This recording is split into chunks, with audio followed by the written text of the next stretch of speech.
The moving van sat idled by the curb, its rear door gaping open like a hungry maw. I stared in disbelief as the last remnants of my life were carted out of the house I had called home for 30 years. "What is going on here?" I demanded, hands trembling as I gripped the strap of my purse. Elliot turned towards me, his expression one of feigned surprise. The smug grin tugging at the corners of his mouth said it all. He knew exactly what he was doing. "Harper, you're back early," he said coolly, stuffing his hands into the pockets of his chinos. I bristled at his casual tone. "Don't Harper me. What have you done?" Before he could respond, a lilting voice cut through the tension. "There you are, Elliot, darling." A statuesque blonde in a ridiculously short sundress slinked up beside him, looping her arm through his. My stomach twisted into a knot as her identity became clear. Marla, Elliot's mistress from the office, the one he had sworn was ancient history. I should have known better than to trust his lies. You sold our home?" I choked out the words, praying this was some cruel joke. "After everything we've been through together?" Elliot opened his mouth, but I barreled on, anger and hurt swelling within me. "The sacrifices I made when your business failed, caring for your awful mother when she fell ill, pouring my life into this house, into our marriage." I was nearly shouting now, hot tears streaking my cheeks. Marla wrapped her arms around Elliot in a sickening display of possession. "Don't get hysterical, Harper. It's just business." Just business. After 30 years of partnership, of struggling and persevering side by side, he was tossing me aside like a used rag. For her. I rounded on Elliot, squaring my shoulders. "You lying, cheating snake, you're willing to destroy everything we built together for this?" Elliot avoided my gaze, the muscles in his jaw twitching. He knew he had been caught red-handed in his web of deceit. The seconds ticked by in silence, the only sound the sudden clatter as the movers heaved the last of our belongings into the van. It was really happening. The man I had loved and trusted above all else had betrayed me in the cruelest way imaginable. Marla sneered at me over Elliot's shoulder. "Time to move on, Harper. This is our new beginning." Their smugness was more than I could bear. Squaring my shoulders, I jutted my chin defiantly at the pair. "You want a new beginning? Fine, but mark my words, this isn't over." Turning on my heel, I stalked away from the home I had poured my heart and soul into, leaving the shattered remains of my marriage behind. The game was on. Elliot and his mistress had started a war, and I would be damned if I went down without a fight. I barely slept that night, that the image of Elliot smugly carrying on with his mistress scorched into my mind. How could the man I had loved, the father of my children, be so callous and cruel? My anger simmered as I paced the guest room of Alex's apartment, the temporary living situation doing nothing to soften the sting of Elliot's betrayal. I had given that man everything, my unwavering support through hard times, my love and loyalty for 3 decades. And this was how he repaid me? The shrill ring of my cell phone sliced through the tense silence. Jenna's name flashed across the screen. "Mom?" Her voice wobbled with unshed tears. "Is it true what Alex told me? Dad left you for some young thing?" My chest tightened. Having to explain this nightmare to my children was almost worse than living through it myself. They had always looked up to their father, despite his litany of shortcomings over the years. "I'm so sorry, honey. Your father and we're getting divorced." I cringed at how matter-of-fact the words sounded, like I was reporting groceries rather than the imminent dissolution of my marriage. Angry silence crackled down the line. When Jenna spoke again, her tone was low and uncompromising. "That selfish bastard, after everything you sacrificed for him and this family?" She broke off in a choked sob. "Mom, I'm coming over. We're going to get through this together." "Thank you, sweetie," I murmured, feeling a surge of pride at my daughter's fierce loyalty. At least I could count on my children, despite their father's despicable actions. A few hours later, Jenna burst into the apartment, red-faced and bristling. Alex sat slouched on the sofa, his expression one of carefully restrained rage.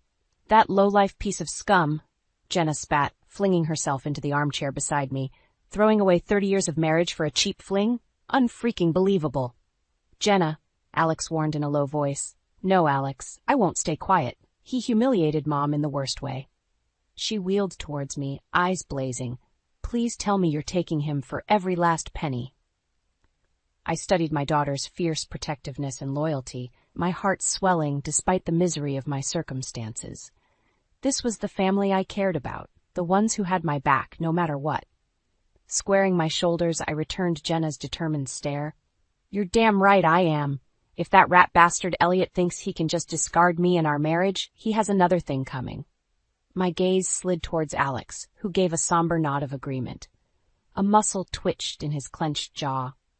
"We're with you every step of the way, Mom. Just let us know whatever you need." In that moment, I felt a surge of resolve. Elliot and his mistress had detonated a bomb that shattered my life into pieces, but if he thought I would go down without a fight, he was gravely mistaken. It was time to show my soon-to-be ex-husband exactly why hell hath no fury like a woman scorned. Squaring my shoulders, I looked my children in the eyes. "Here's what we're going to do." The divorce proceedings were uglier than I could have imagined. Elliot fought me tooth and nail, contesting everything from asset division to alimony. His smug arrogance in the courtroom made my blood boil. "Your Honor, my client has devoted her entire adult life to supporting Mr. Monroe's endeavors, often at great personal cost," my lawyer argued, throwing a pointed look at Elliot. "She put her career on hold to raise their children, manage the household, and provide emotional support through failed business ventures. She is more than entitled to an equitable share of the marital assets." Elliot's eyes narrowed into serpentine slits. That condescending sneer I knew all too well twisted his lips. He seemed to forget I sat just a few feet away, watching his every arrogant micro-expression. "With all due respect," his lawyer oozed, "Mr. Monroe's recent financial windfall stems from the prudent sale of the marital home he purchased prior to the marriage. My client's new business partner," he threw a deferential nod at that blonde bimbo Marla, "simply provided the funds to unlock the asset's latent value. Mrs. Monroe's demands are exorbitant given her minimal contributions. You lying sack of scum," I mentally hurled at my soon-to-be ex-husband. I burned with impotent rage, wanting nothing more than to hurl the nearest heavy object at his insufferably smug face. The arrogance. To dismiss 3 decades of selfless partnership, putting his wants ahead of my own dreams, raising our children almost single-handedly, and dragging his worthless carcass back from the brink of financial ruin as minimal contributions. White-hot fury lanced through me. Out of the corner of my eye, I saw Alex leaning forward, his hands knotted into white-knuckled fists atop his knees. Jenna put a calming hand on his arm, her own eyes glinting with outrage. "Mom's the one who kept this family afloat while you were off chasing yet another get-rich-quick scheme," Alex hissed under his breath, low enough for just me to hear. "Don't you dare try to rewrite history in that condescending way." I squeezed his hand in gratitude, stoking the fires of my own resolve. We had fought too hard, sacrificed too much of our lives, to let Elliot sweep it all under the rug now. If he thought I would go down without a fight, he had underestimated the wrong woman. The following days and weeks were consumed by a whirlwind of paperwork and legal appointments. With Alex and Jenna's assistance, I pored over financial statements, compiled records, and documented everything. No stone was left unturned.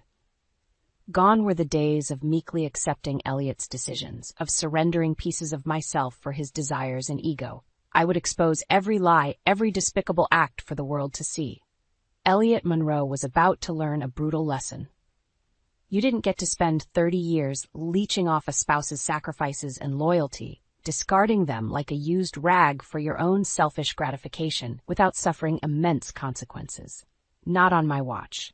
It was a new day. Armed with evidence and sheer determination, I was finally taking control of my destiny. Elliot's reckoning was coming, and nothing would stand in my way. The Westbrook Charity Gala was usually the highlight of my social calendar, a chance to dress up, rub elbows with the town's elite, and raise money for good causes. This year, my motivations were decidedly different. From the moment I arrived, eyes followed me like hawks, whispers rippling through the crowd. Word of Elliot's scandalous betrayal had spread like wildfire thanks to the divorce proceedings. My cheeks burned, but I lifted my chin defiantly, gliding across the marble floor with practiced grace. Out of the corner of my eye, I spotted them. Elliot looking disarmingly handsome in his tuxedo, with that blonde bimbo Marla draped over his arm like a damn trophy. She stuck out like a sore thumb in that garish red dress that clung inappropriately to every curve. My fists clenched involuntarily at my sides. How dare they show their faces here after demolishing everything we'd built? The sheer arrogance of it made my blood boil.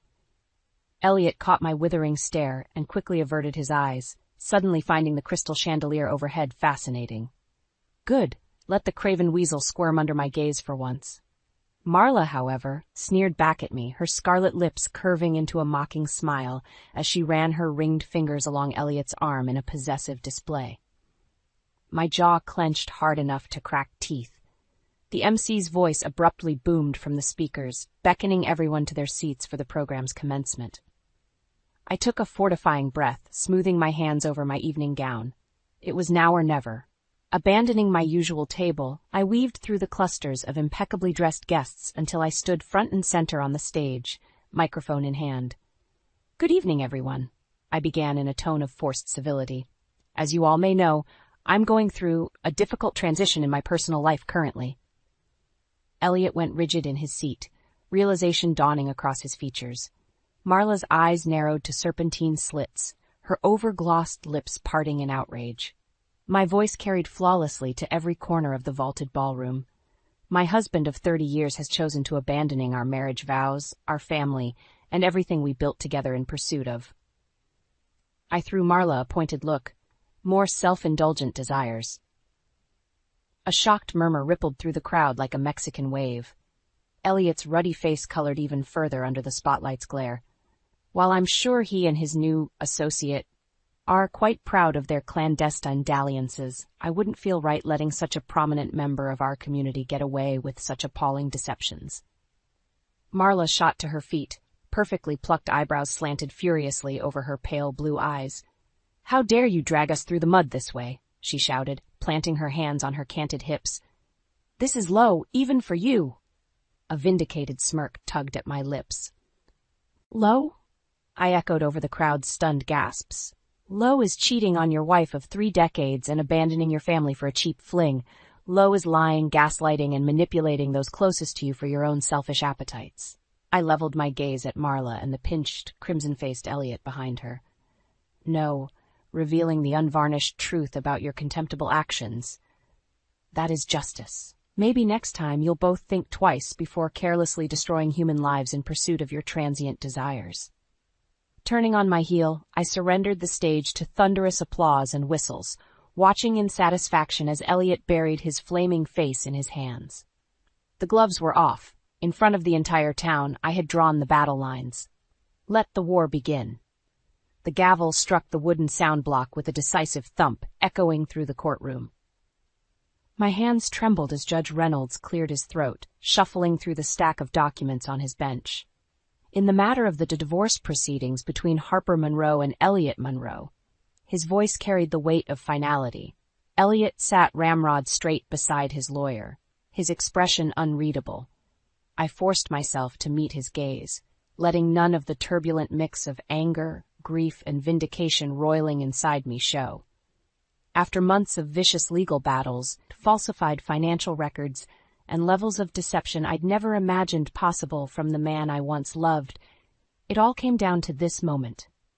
My grip tightened around the armrests until my knuckles shone bone white. Having reviewed all evidence and testimony, I thereby order Mr. Monroe to pay Mrs. Monroe a lump sum of $4 million. The judge's ruling sliced through the thick tension like a hot knife. In addition, Mrs. Monroe shall receive 60% of the liquid assets and investment portfolios accumulated during the marriage. A guttural sound of disbelief escaped Elliot's lips. His rictus mask of composure finally shattered, giving way to flushed, impotent rage. "Suck on that, you arrogant prick," I mentally hurled at him. Furthermore, Judge Reynolds spoke over Elliot's sputtering, "Mrs. Monroe is awarded full ownership of the Monroe residence on Summit Hill Road, free and clear of all liens or encumbrances." My heart stuttered in my chest as the enormity hit me. He was giving me back the home Elliot had so gleefully sold out from under me. Our home, the place we had raised our children and built a life together for 30 years, would remain mine. Tears of sheer relief and vindication pricked my eyes. Alex squeezed my hand tightly beside me, a proud smile crinkling the corners of his eyes.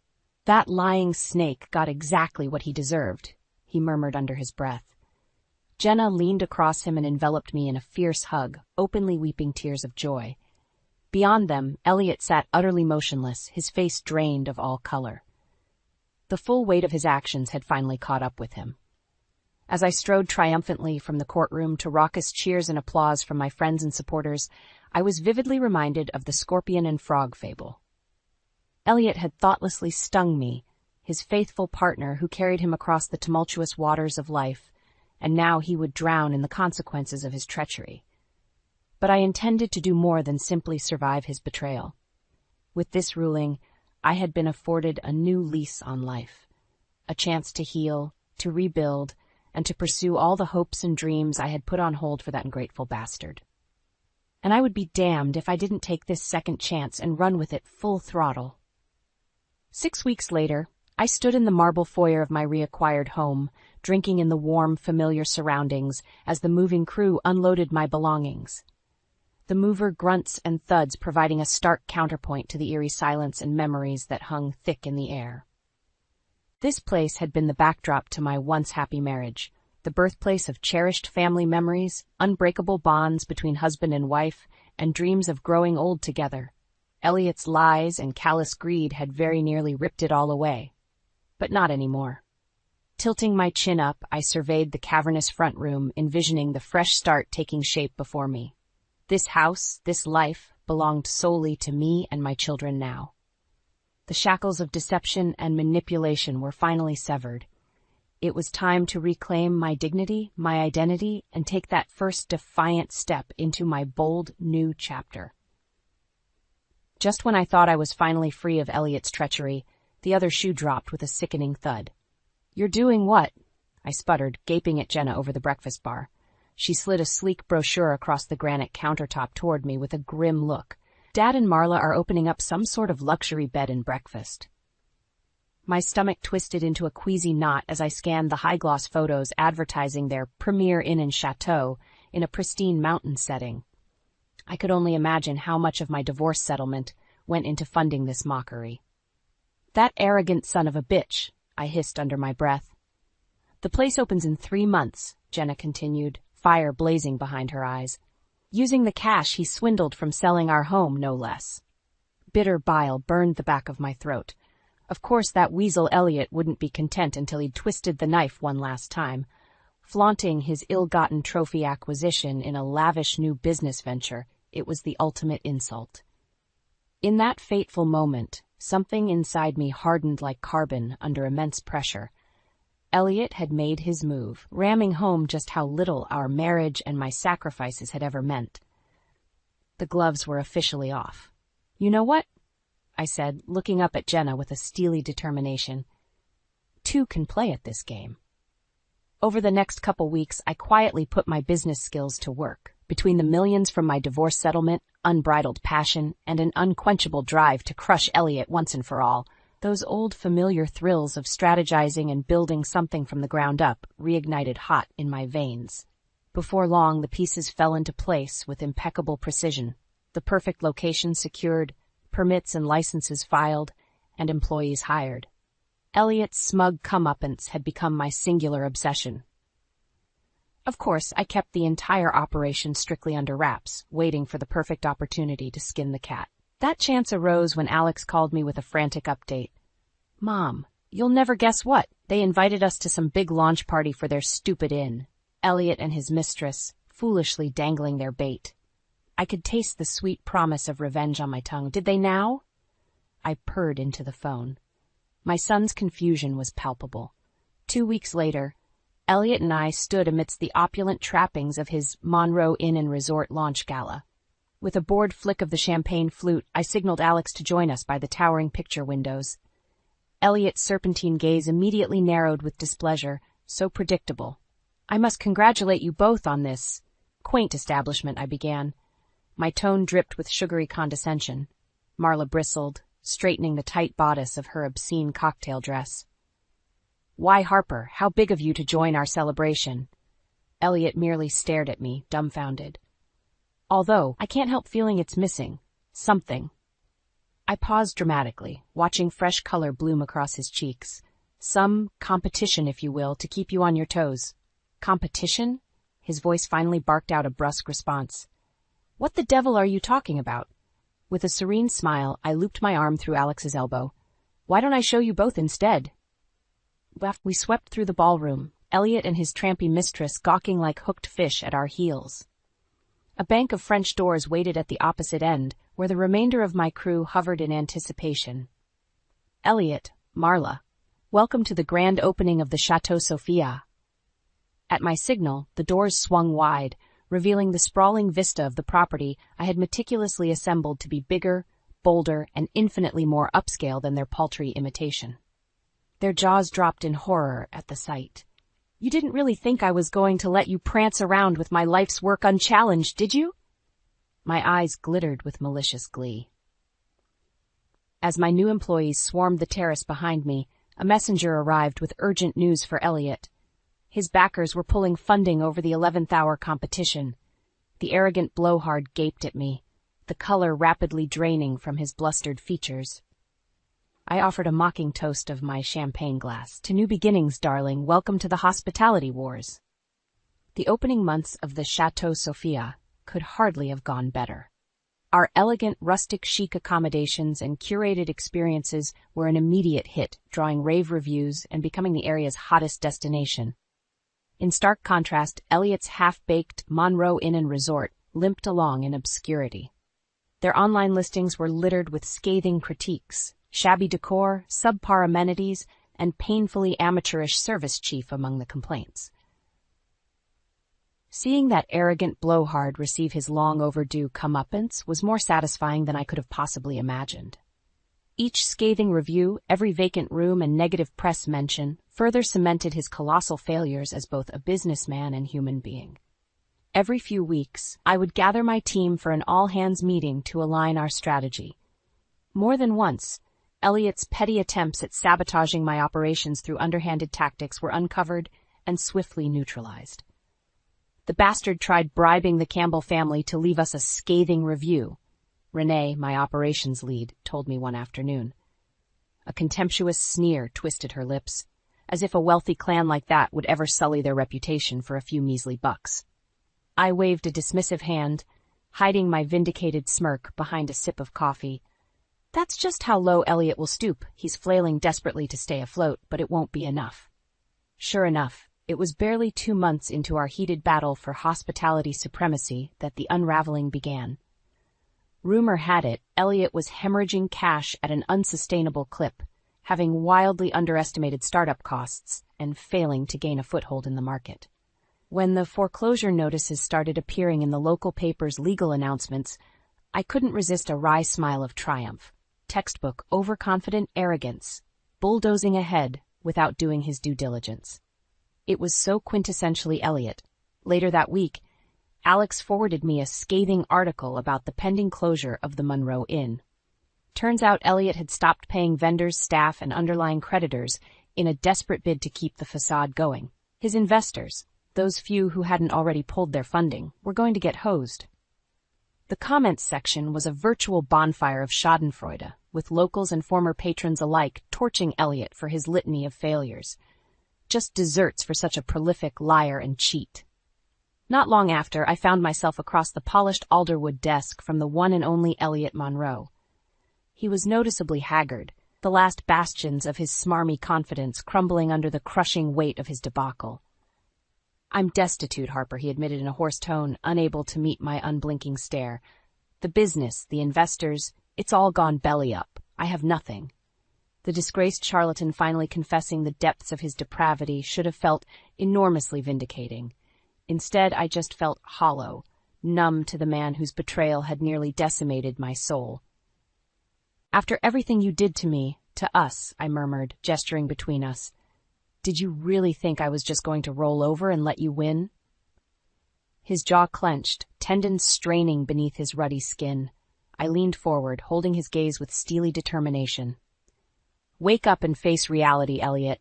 You're an arrogant, insecure little man whose own reprehensible actions orchestrated this downfall. All I did was give you the chance to reap what you've sown." My office abruptly felt too small, the air heavy with decades of simmering resentments. This confrontation had been a long time coming. "Please." The broken whisper escaped Elliot's lips.